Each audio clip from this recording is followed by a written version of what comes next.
Hablamos de la justicia de Dios. Para entender el Evangelio es necesario entender la justicia de Dios. Y la justicia es un atributo divino, es una característica esencial de Dios. Dios es justo y esto implica que Él odia el pecado. La Biblia incluso afirma que Dios está enojado con los pecadores. Dice el Salmo 7:11, Dios es juez justo y Dios está airado contra el impío todos los días.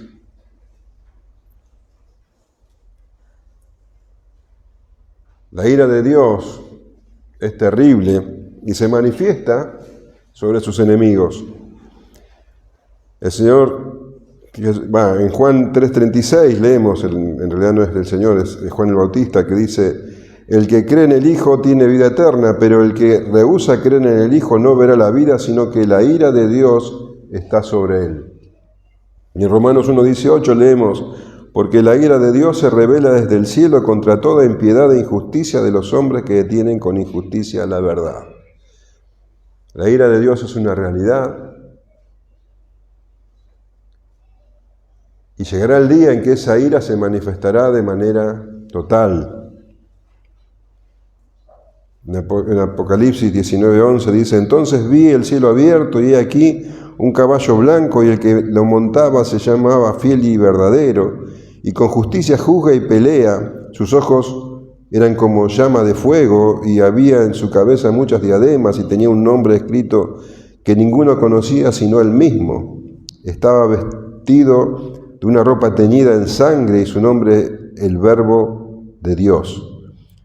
Y los ejércitos celestiales vestidos de lino finísimo, blanco y limpio le seguían en caballos blancos.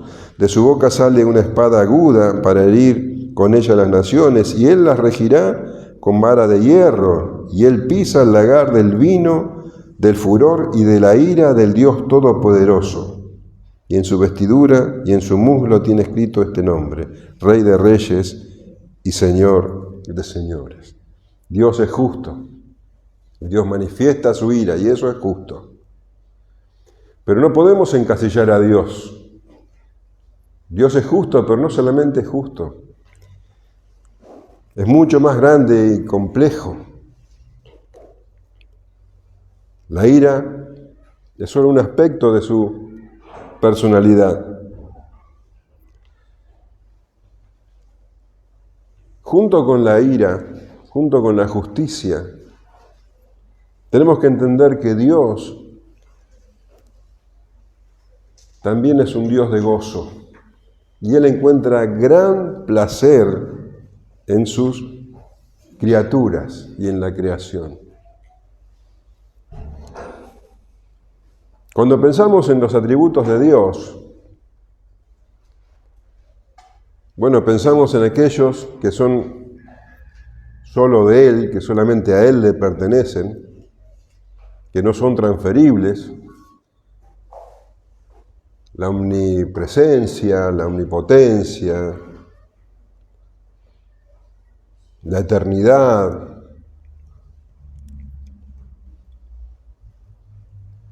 la omnisciencia. También pensamos en aquellos atributos que sí son transmisibles, que de alguna manera, en una manera muy inferior también tenemos las personas, el amor, la misericordia, la justicia también,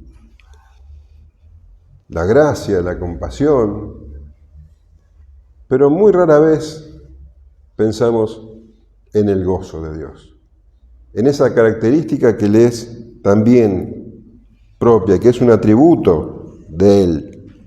Y la Escritura habla mucho del gozo de Dios. Él es un Dios de gozo y es la fuente del gozo. En Primera de Crónicas 16:27 dice, alabanza y magnificencia delante de Él, poder y alegría en su morada. Nehemías 8:10 dice, no os entristezcáis, porque el gozo de Jehová es vuestra fortaleza. El Salmo 16:11, en tu presencia hay plenitud de gozo, delicias a tu diestra para siempre. Y cuando el Señor Jesús vino al mundo, dice Isaías, Él vino como varón de dolores, experimentado en quebranto, pero también Él experimentó aquí en la tierra el gozo. Lucas 10:21 leemos, en aquella hora Jesús se regocijó en el Espíritu y dijo, yo te alabo, Padre, Señor del cielo y de la tierra, porque escondiste estas cosas de los sabios y entendidos y las has revelado a los niños. Sí, Padre, porque así te agradó. Y leemos en Juan 15:11, estas cosas os he hablado para que mi gozo esté en vosotros y vuestro gozo sea cumplido. Te lo voy a leer en la Nueva Traducción Viviente.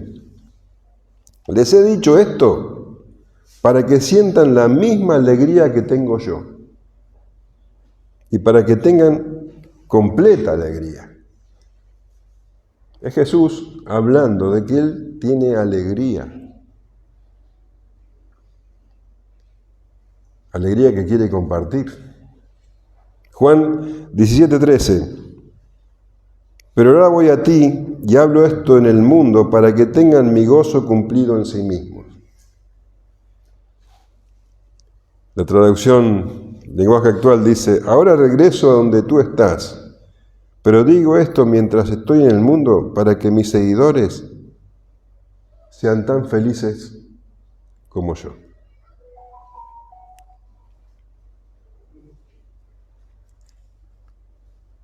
Hay gozo en el Señor y hay gozo para los que creen en Él. Dios, en esencia, también es Salvador. Y su gozo es salvar a los perdidos.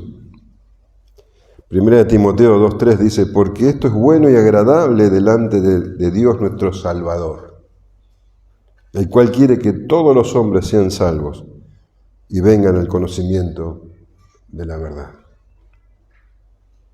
Por eso Jesús vino al mundo. Vino al mundo a entregarse a sí mismo.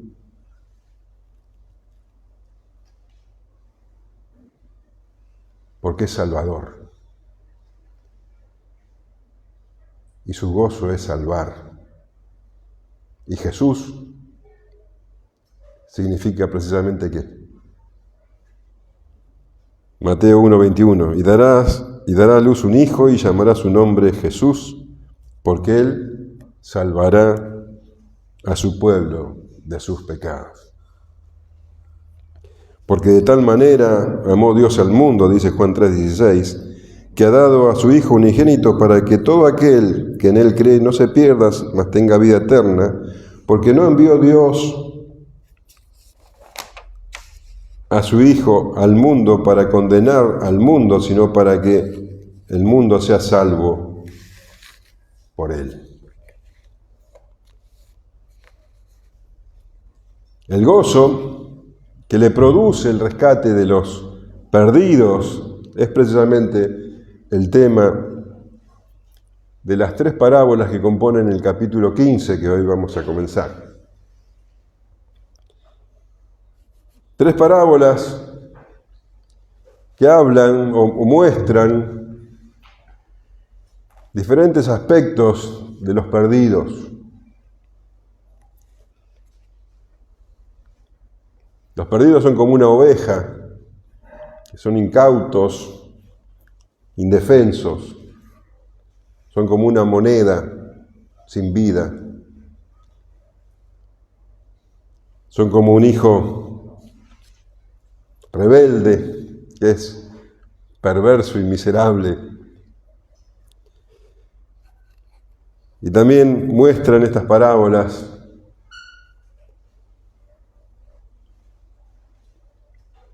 que Dios se goza en salvar a esa clase de personas. Y lo compara con un pastor, con una mujer y con un padre. El pastor, la mujer y el padre se regocijan al encontrar lo que se había perdido. Como Dios se regocija cuando un salvador se arrepiente, cuando un pecador se arrepiente. Hoy vamos a estudiar entonces 2 de esas 3 parábolas. Y vamos a dejar la del hijo pródigo para el domingo siguiente. Vamos a leer Lucas 15, versículos 1 al 10. Se acercaban a Jesús todos los publicanos y pecadores para oírle. Y los fariseos y los escribas murmuraban diciendo: Este a los pecadores recibe y con ellos come. Entonces él le refirió esta parábola diciendo: ¿Qué hombre de vosotros, teniendo 100 ovejas, si pierde una de ellas, no deja las 99 en el desierto y va tras la que se perdió hasta encontrarla? Y cuando la encuentra, la pone sobre sus hombros gozoso, y al llegar a casa reúne a sus amigos y vecinos diciéndole: Gozaos conmigo, porque he encontrado mi oveja que se había perdido. Os digo que así habrá más gozo en el cielo por un pecador que se arrepiente que por 99 justos que no necesitan de arrepentimiento. ¿O qué mujer que tiene 10 dracmas, si pierde una dracma, no enciende la lámpara y barre la casa y busca con diligencia hasta encontrarla? Y cuando la encuentra reúne a sus amigas y vecinas diciendo: Gozaos conmigo, porque he encontrado la dracma que había perdido. Así os digo que hay gozo delante de los ángeles de Dios por un pecador que se arrepiente. El Señor había confrontado, si te acordás, a las multitudes que lo seguían. Dice que se dio vuelta y les dijo que no cualquiera puede ser su discípulo, que ser un discípulo de Cristo tiene un costo. Lucas 14, 25 dice: Grandes multitudes iban con él y volviéndose les dijo: Si alguno viene a mí y no aborrece a su padre y madre y mujer e hijos y hermanos y hermanas y aún también su propia vida, no puede ser mi discípulo. Y el que no lleva su cruz y viene en pos de mí no puede ser mi discípulo. Y más adelante en el 33 agrega: Así pues cualquiera de vosotros que no renuncia a todo lo que posee no puede ser mi discípulo. Jesús debía ser lo más importante para cualquiera que quiera seguirlo. Y es de suponer que al escuchar estas palabras, muchos, probablemente la mayoría de esas multitudes, retrocedieron, pero evidentemente no todos, porque leemos ahora: se acercaban a Jesús todos los publicanos y pecadores. Se acercaban para oírle. Y vos sabés que los publicanos y pecadores eran la lacra de la sociedad. Ya hemos hablado mucho de los publicanos. Mateo, Leví, era uno de ellos. Eran los cobradores de impuestos. Eran judíos que cobraban los impuestos para el Imperio Romano. Ya por eso eran considerados traidores a la patria. Pero encima, ellos cobraban mucho más de lo que el imperio reclamaba porque ellos se quedaban con la diferencia. Entonces eran No solamente traidores, sino que también ladrones, estafadores a sus propios hermanos. Eran odiados por el resto de la gente. Y dice que se acercaron los publicanos y los pecadores. Fíjate que los publicanos eran una raza aparte de los pecadores. Eran pecadores, pero aparte. ¿Quiénes eran los pecadores? Porque estos eran pecadores según los escribas y los fariseos. Para los escribas y fariseos, los pecadores eran todos aquellos que no se estaban esforzando como ellos para cumplir con la ley de Dios y todas las normativas de la tradición. Eran la gente del pueblo, el populacho. Eran los ignorantes, los pobres y los marginales, los delincuentes, los enfermos, los viciosos. Esta gente se acercaba al Señor Jesús.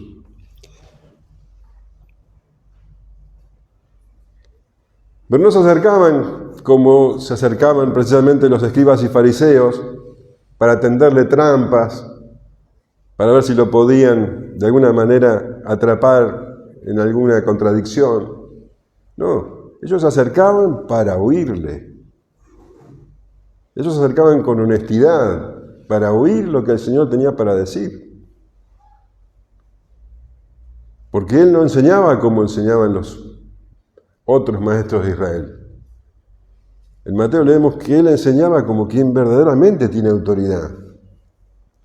Y se acercaban porque Él se los permitía. Ellos podían acercarse a Él. Él los recibía. Él dijo en Juan 6:37, todo lo que el Padre me da, vendrá a mí, y al que a mí viene, no le echo fuera. Él los recibía. Los recibía como gozoso. Pero para los escribas y fariseos esto era reprochable, era algo inverosímil. Incluso el hecho de que el Señor Jesús los recibiera gente como esta, era una prueba más para ellos de que Él no podía venir de Dios. Y esto los llevaba, dice, a murmurar. Dice, los fariseos y los escribas murmuraban diciendo, este a los pecadores recibe y con ellos come. ¿Te imaginas? Comer con estas personas. El Señor Jesús sabía que murmuraban contra Él por hacer estas cosas. En una ocasión, leemos que el Señor dice en Lucas 7:34, vino el Hijo del Hombre que come y bebe, y decís, este es un hombre comilón y bebedor de vino, amigo de publicanos y de pecadores. Pero la realidad, y nosotros sabemos que el Señor Jesús no comía con ellos por el hecho de que, bueno, era un comedor y bebedor y estaba cómodo haciendo esas cosas. El Señor comía con estas personas porque Él vino a buscar lo que se ha perdido. Su propósito era traer salvación a los pecadores. Ahora, el Señor, ante la murmuración, responde con estas parábolas. Responde mostrando cuál era el propósito de su venida, revelando el gozo que eso le trae a Dios y también mostrando lo lejos que estaban los escribas y los fariseos de la voluntad de Dios. Ellos se jactaban de conocerlo, eran los maestros de la ley, los que supuestamente tenían que guiar al pueblo de Israel al conocimiento de Dios, pero no tenían ni idea de lo que era importante para Dios. ni de su corazón abierto, anhelante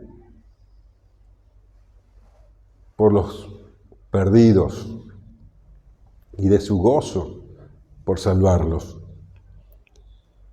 Entonces dice que le refirió la primera de las parábolas, que la conocemos como la parábola de la oveja perdida.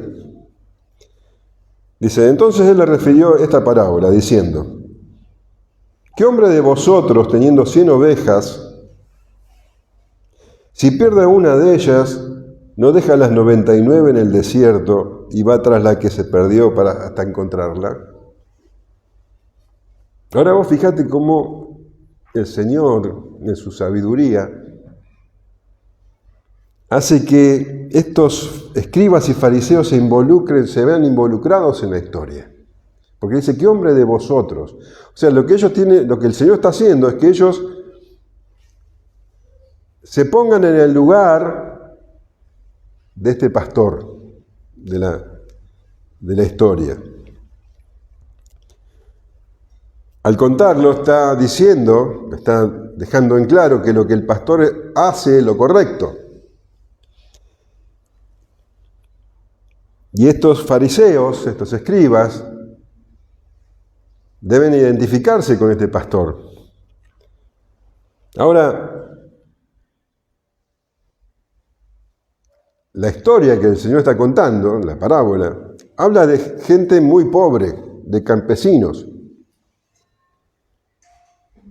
Precisamente, este pastor sería uno de los pecadores que estas personas tanto rechazaban. Nunca se mezclarían con un pastor.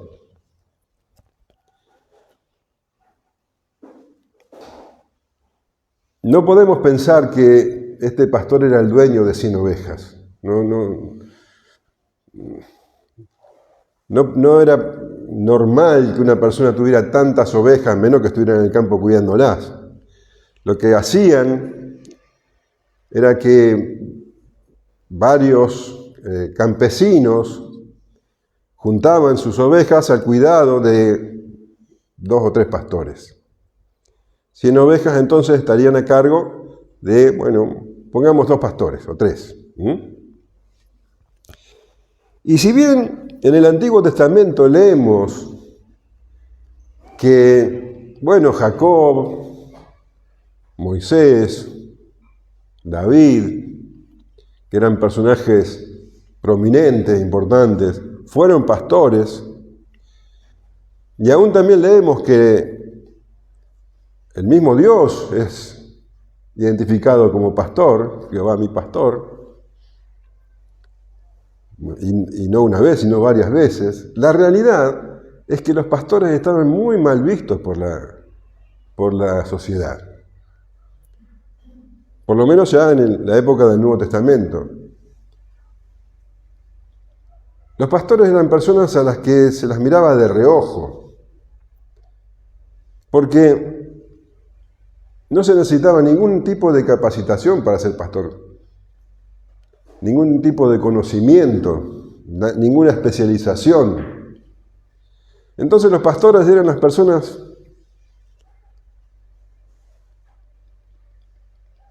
más incultas, más pobres,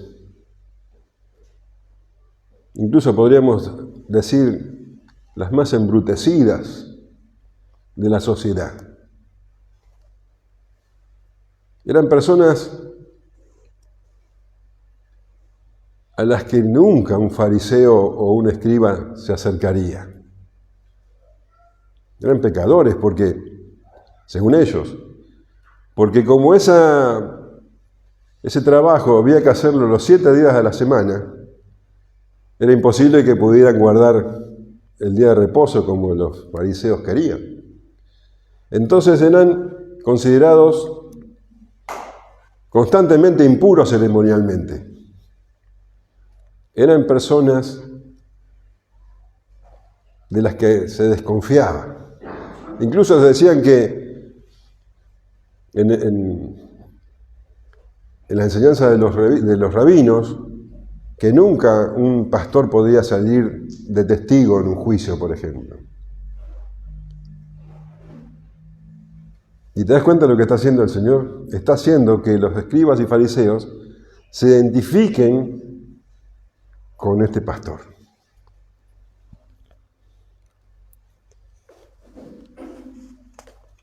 Lo que debió haber sido muy chocante y ofensivo para estas personas.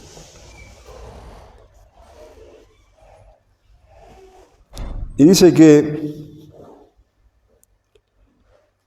hombre de vosotros teniendo 100 ovejas, si pierde una de ellas, no deja las 99 en el desierto y va tras la que se perdió hasta encontrarla?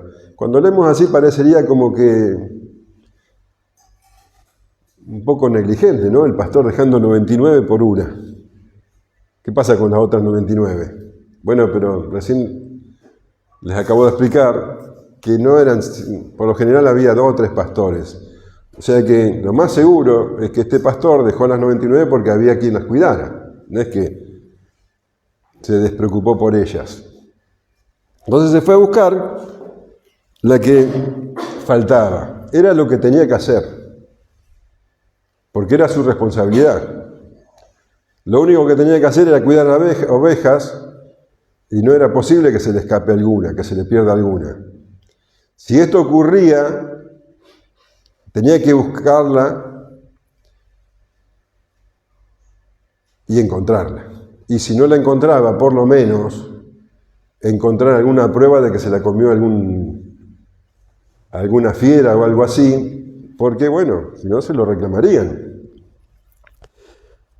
En 1 Samuel leemos que David hacía eso precisamente. Fíjate, 1 Samuel 17:34 dice: David respondió a Saúl: tu siervo era pastor de las ovejas de su padre, y cuando venía un león o un oso y tomaba un cordero de la manada, salía yo tras él y lo hería y lo libraba de su boca, y si se levantaba contra mí, yo le echaba mano de la quijada y lo hería y lo mataba. Eso es lo que hacían los pastores. Tenían que defender a las ovejas, era su función, era lo que tenían que hacer. Entonces, este pastor hizo lo que correspondía. Fue a buscarla hasta encontrarla. Y tenemos que entender que la oveja es el animal más indefenso que hay. No hay manera de que se pueda defender ante el ataque de alguna fiera. Bueno, acá hay personas que conocen de ovejas. Según tengo entendido, por lo que estuve leyendo, las ovejas, entre otras características, es que son muy distraídas, que si se pierden no hay manera de que vuelvan.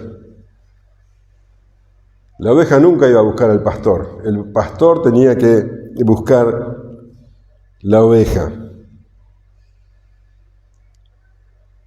Era imposible que la oveja pudiera salvarse a sí misma. Ella no iba a encontrar el camino. La oveja perdida, si no es porque el pastor la encuentra, está condenada. Y cuando la encuentra, dice el Señor, la pone sobre sus hombros gozoso, y al llegar a casa, reúne a sus amigos y vecinos diciéndoles: gozaos conmigo, porque he encontrado mi oveja que se había perdido. Bueno, la búsqueda tuvo éxito. Y dice que cuando el pastor encuentra la oveja, la alza y la pone sobre sus hombros. Se pone la panza sobre su cuello y las patas cruzadas adelante y camina de regreso. Y parece que fue una búsqueda bastante larga, porque se fue poniendo de noche, por lo que entendemos. Y una oveja adulta pesa más de 50 kilos, así que era un trayecto difícil trayendo esta oveja. Pero vos pensás que el pastor venía refunfuñando, venía enojado con esa oveja, ¿no? ¿Cómo lo describe acá? Dice, y la pone sobre sus hombros, gozoso. El pastor venía feliz. Venía feliz porque había encontrado esta oveja, llevándola sobre sus hombros. Y se hizo de noche, y venía en la oscuridad, porque dice que cuando volvió, no volvió a la pradera de donde había salido, sino que la llevó a su casa. Y tan gozoso estaba el pastor, dice que reunió a sus amigos y vecinos y les dijo, gozaos conmigo porque he encontrado mi oveja que se había perdido. La felicidad de ese pastor, había encontrado a la oveja. Tanta felicidad que se armó una fiesta. Todo por una oveja que fue perdida y encontrada. Ese pastor hizo lo que tenía que hacer. La buscó, la encontró y se alegró. Y los escribas y fariseos tenían que asentir a eso. Está muy bien lo que hizo el pastor. La fue, la buscó y después, como la encontró, se puso contento.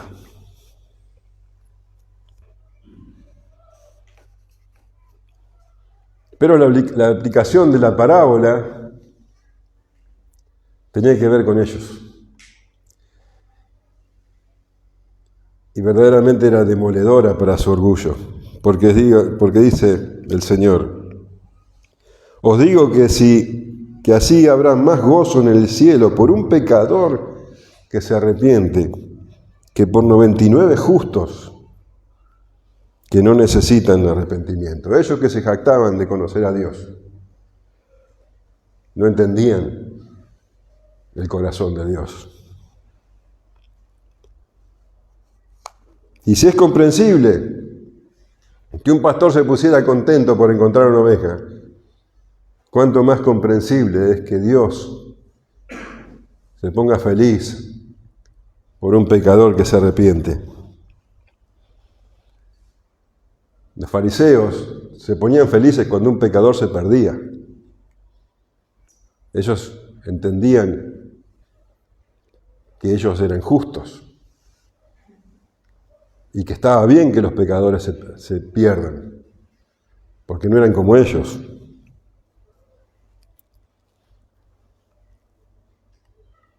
Verdaderamente tenían un desconocimiento total de la voluntad de Dios. Ellos creían que a Dios le gustaban las normas, los requisitos, las ceremonias y cosas así. Y no se daban cuenta que para Dios lo importante son las personas, que los pecadores se arrepientan y que por eso el Señor Jesús comía con ellos, porque Él había venido a buscar lo que se había perdido. Y un pecador que se arrepiente produce gozo al Señor. Y estos fariseos y escribas no producían ninguna clase de gozo a Dios. Eran como esos 99 justos que no necesitan arrepentimiento. Irónicamente, porque no hay ni un solo justo. Y ellos que se creían justos eran tan pecadores como los demás. Y sí que necesitaban arrepentirse. Pero como eran tan orgullosos, nunca provocarían gozo en el cielo.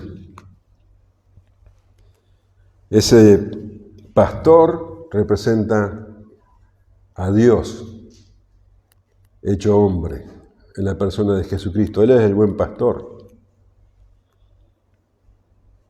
que fue a buscar lo que se había perdido. A vos y a mí. Y que cargó sobre sus hombros todo el peso de nuestro pecado. Todo lo que nos correspondía a nosotros, lo cargó sobre Él. Y soportó la oscuridad, la noche más oscura por nosotros. Y cuando logró nuestra salvación, hubo fiesta en el cielo.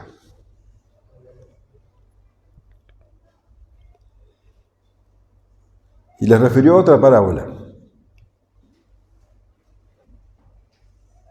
¿O qué mujer que tiene 10 dracmas, si pierde una dracma, no enciende la lámpara y barre la casa y busca con diligencia hasta encontrarla? Ahora, si compararlos o hacerlos poner en el papel de un pastor podía resultarles ofensivos a estos escribas y fariseos, ahora el Señor da un paso más. Y los hizo poner en el lugar de una mujer. Para esa sociedad, vos sabés, la mujer era un objeto, alguien que no merecía el respeto de esas personas tan importantes, de escribas y fariseos. Y ahora el Señor hace que ellos se identificaran con una mujer pobre.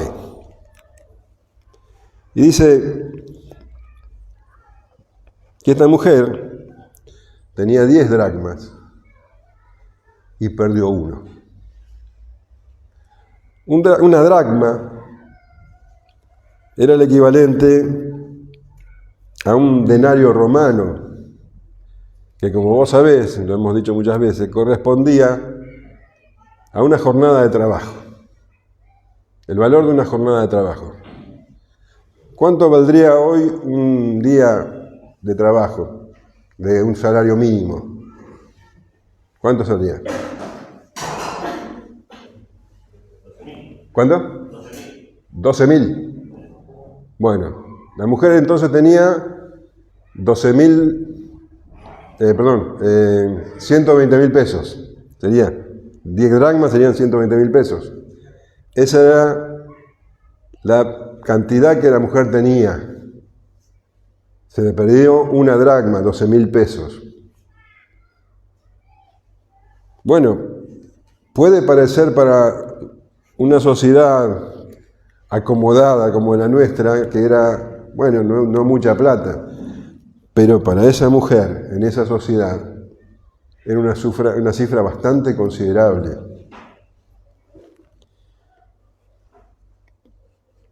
Probablemente, dicen los estudiosos, esta mujer tenía esas 10 dracmas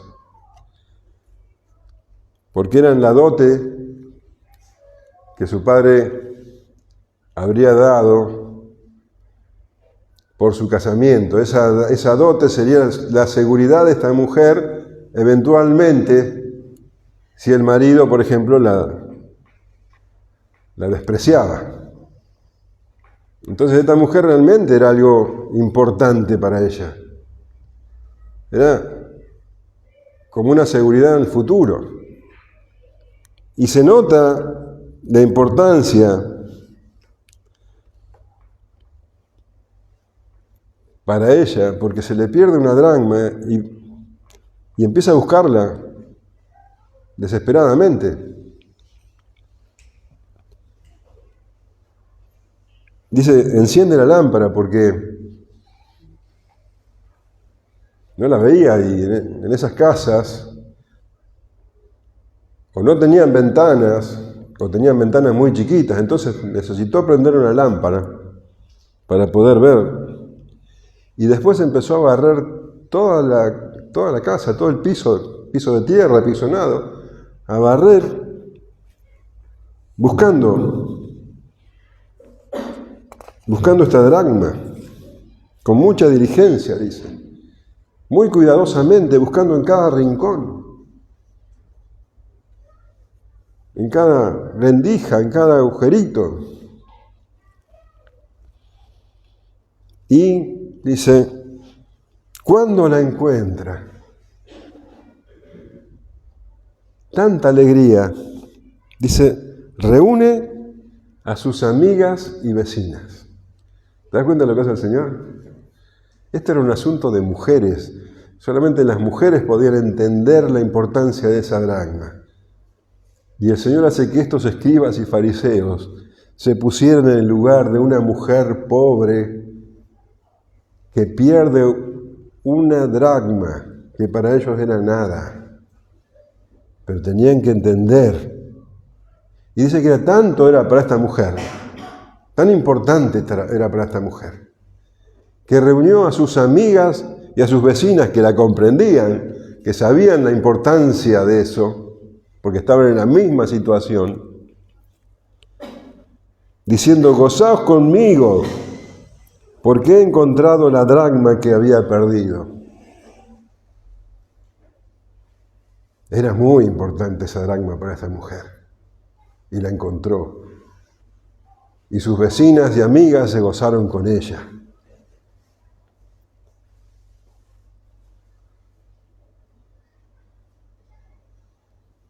¿Qué podés haber perdido vos, que hayas buscado desesperadamente y que cuando lo encontrás, buscás a tus amigos y vecinos para que festejen con vos? ¿Te das cuenta de la importancia de esta dracma para esta mujer? Y la encontró e hizo fiesta. Y los fariseos y los escribas tenían que asentir y decir, bueno, merecida alegría para esta mujer. Y el Señor dice, así os digo que hay gozo delante de los ángeles de Dios por un pecador que se arrepiente. Gozo de Dios.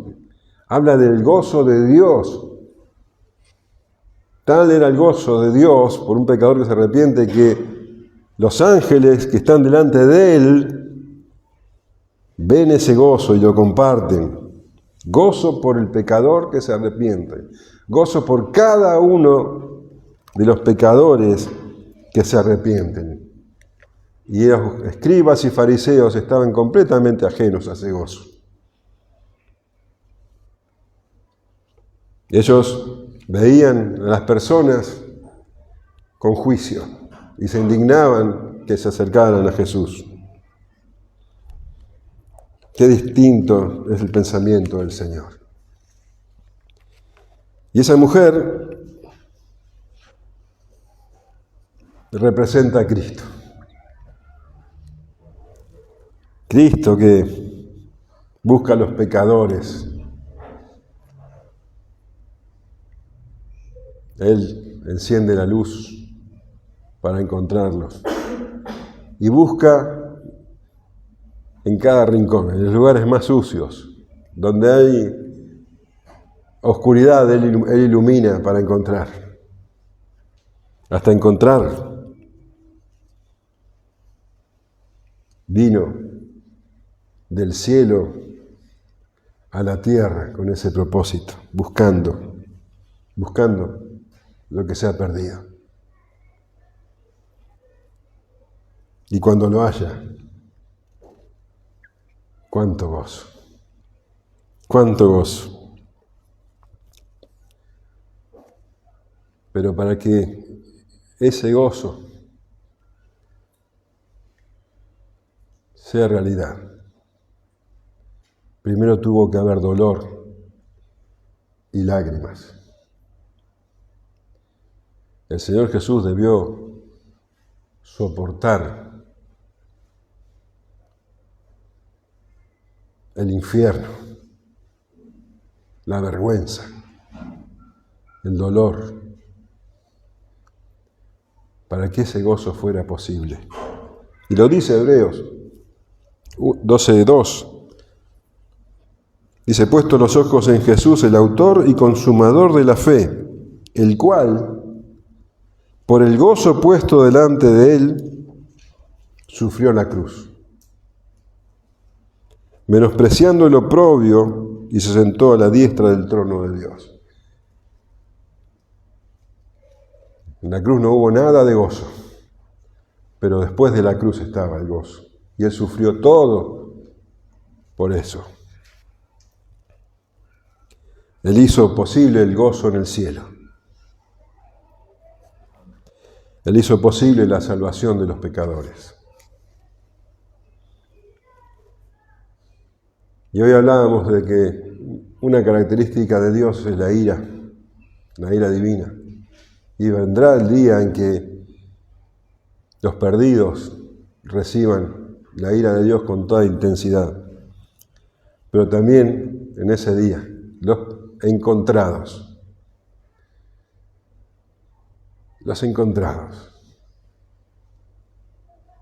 entraremos al gozo de nuestro Señor. El Salmo 16:9 dice, se alegró por tanto mi corazón y se gozó mi alma. Mi carne también reposará confiadamente. Porque no dejarás mi alma en el Seol, ni permitirás que tu santo vea corrupción. Me mostrarás la senda de la vida, en tu presencia hay plenitud de gozo, delicias a tu diestra para siempre.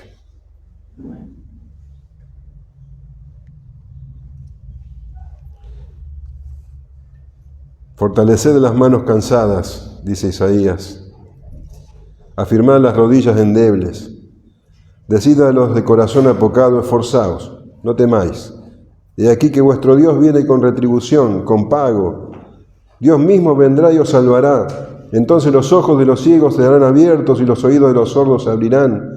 Entonces el cojo saltará como un ciervo y cantará la lengua del mudo, porque aguas serán cavadas en el desierto y torrentes en la soledad. El lugar seco se convertirá en estanque y en el sequedal en manaderos de aguas. En la marada de chacales, en su guarida, será lugar de cañas y juncos. Y habrá allí calzada y camino, y serán llamados camino de santidad. No pasará inmundo por él, sino que él mismo estará con ellos. El que anduviere en este camino, por torpe que sea, no se extraviará. No habrá ni león ni fieras por él, subirá por él, ni allí se hará para que caminen los redimidos. Y los redimidos de Jehová volverán y vendrá a Sión con alegría, y gozo perpetuo será sobre sus cabezas, y tendrán gozo y alegría, y huirán la tristeza y el gemido. Amén.